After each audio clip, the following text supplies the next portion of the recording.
Joining me this morning on 1045theteam.com exclusively is Steve Dagostino, back again. First time we've talked since the end of March. Last time we talked, we were talking about the state tournament, the Federation Tournament of Champions. Steve, thanks for being with us this morning.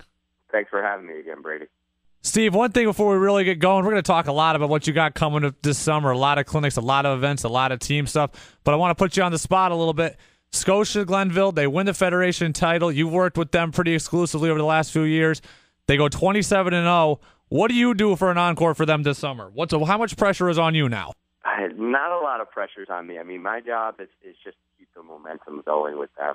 We'll be in there twice a week for 6 weeks in July and August. And, I've thought about it a lot, and the main thing is just to keep them focused. I mean, they're going to have, every game in the sectionals in the states in the Federation tournament was so big for them. But next year, every game's going to be even bigger because everybody knows what they did last year. So they got to stay focused. They got a new group. They don't have as many shooters on the outside, so they're going to have to find different ways to score, which they will.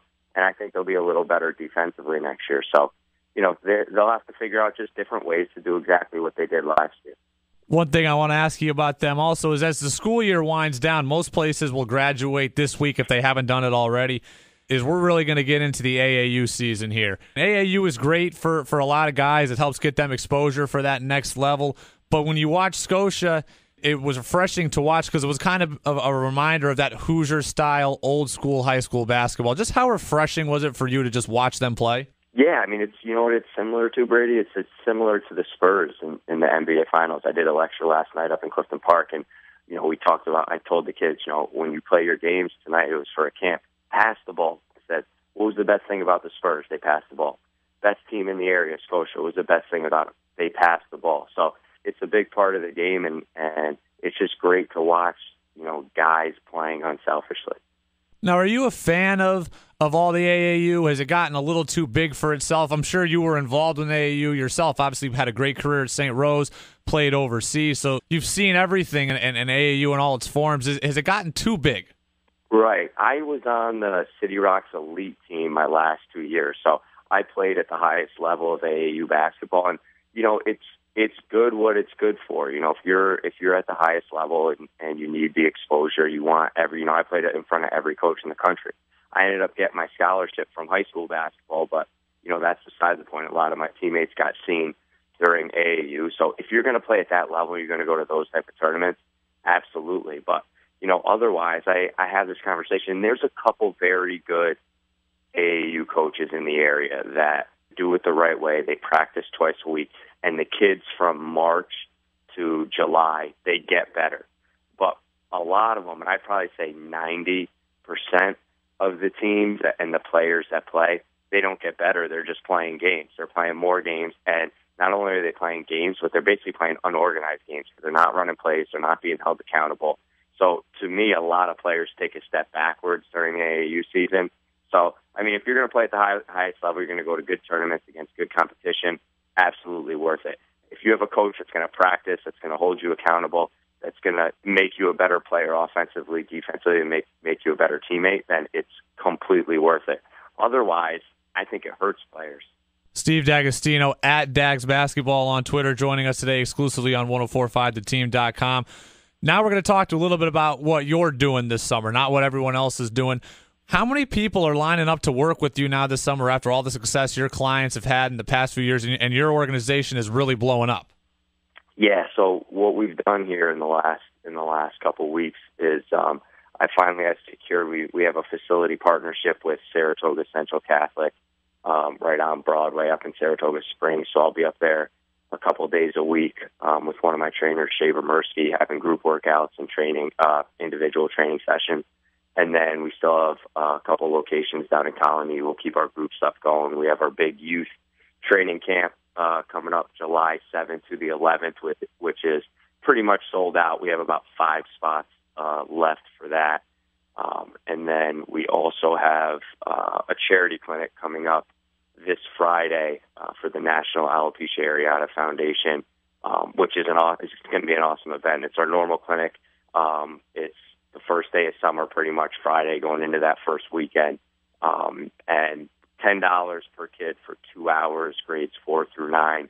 I wanted to give all the kids an opportunity who might not have been able to work with us a chance to, get in the gym for $10, which is really inexpensive for 2 hours of training and really get their summer started off right. $10. I'm letting you know, Capital Region basketball players, that is about the best deal you're going to have. Steve Dagostino, everyone wants to work with him. Who are you working with team-wise this summer? Scotia, we know you've worked with Shen a lot in the past. Who are you working with this summer that maybe you can take into in the next season? Right. So we just added. We got Scotia, we got Shen. Mohan's always with us. Niskayuna girls we added today this summer. Stillwater boys and girls will be with us in the fall. We just added, which I'm pretty excited about, Hoosick Falls, who went, I think, like 19-1 last year. We've already been up there once. We're going to continue that for about 7 more sessions.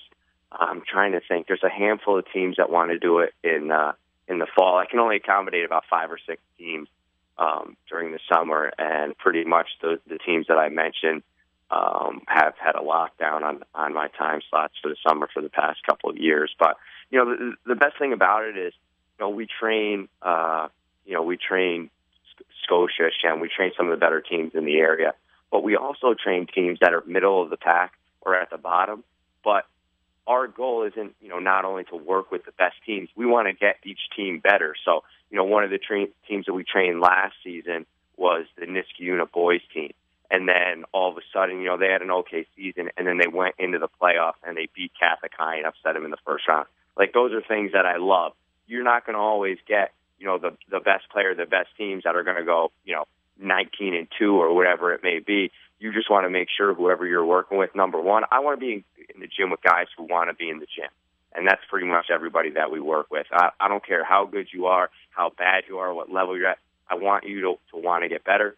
All right. And then secondly, I want, for team training, I want coaches that are going to implement what we do into their practices and into what they do. And those are the coaches that we get involved with Dags basketball as well. Steve Dagostino joining us, Dags basketball on Twitter. Give him a follow. He's always tweeting out events that are coming up, letting you know all the information for Section 2 athletes. We'll get you out of here. 2 questions. You just mentioned that Niskayuna team you worked with beating Catholic High. Catholic High was the #1 seed in the Big Ten. Now, you're a long time. You played at Guilderland. You're a long-time follower of Section 2. Now you're working with all the kids in Section 2. It was reported a few weeks ago officially that the Big Ten Conference is going to disband. What are your thoughts on that? CBA, Schenectady, there's a lot of pride and a lot of tradition in those Big Ten programs. What are your thoughts on it not being around anymore? Right. I mean, it's going to be weird is what it's going to be. It's going to be weird to not have the Big Ten, but the bigger problem is going to be what do you do with all the teams, and not only because it's very easy for, you see all the time is for a private school to get a new coach and all of a sudden they reload with new players. So you're going to have to really start shifting teams around. And then, without mentioning any names as well, what do you do with public schools that really recruit players, which a couple of the Big Ten public schools tend to do, right? So if you're going to classify everything and put teams in, Class A, Class B, Class AA, well, you're not going to put a Class B or a Class A city school who recruits, in with other Class A schools. Do you treat them as a private school? I don't know. You know what I'm saying? There's so many ifs, but they were all the same when they were in the Big Ten. Now you're going to start mixing them in. I think the suburban coaches, the foothill coaches are going to be less adept saying, okay, yeah, you guys do whatever you want over there. Oh, you want to break the transfer rules? Oh, okay, that's fine. Do whatever you got to do. You know what I mean? I think it's going to just cause more problems, to be honest. Certainly going to be interesting. We know at least that for the next year, it seems like everyone's going to be playing an independent schedule. This whole move created by the fact that Amsterdam's going to head over to the Foothills Council, which they've been trying to do for a while. Steve, last question, something I'm curious about also is, with what you're doing now, your organization, you're getting a chance to work with a lot of players, a lot of teams in the area. Have you ever thought about just taking one team and becoming a coach either at the high school or college level and keeping these trade secrets to yourself? Right. I've actually had a handful of colleges and high school programs talk to me about coaching. I'm in a good spot right now with the training because there's a lot of minutia in youth basketball, right? So with AAU or high school, it's all about, well, my kid didn't play, or we're paying $800 for AAU and we got to travel here and there. With my business, it's very simple.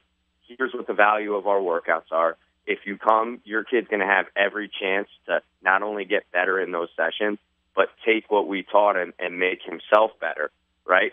So there's no, little Johnny isn't playing, blah, blah, blah, right? It's here's what we're offering.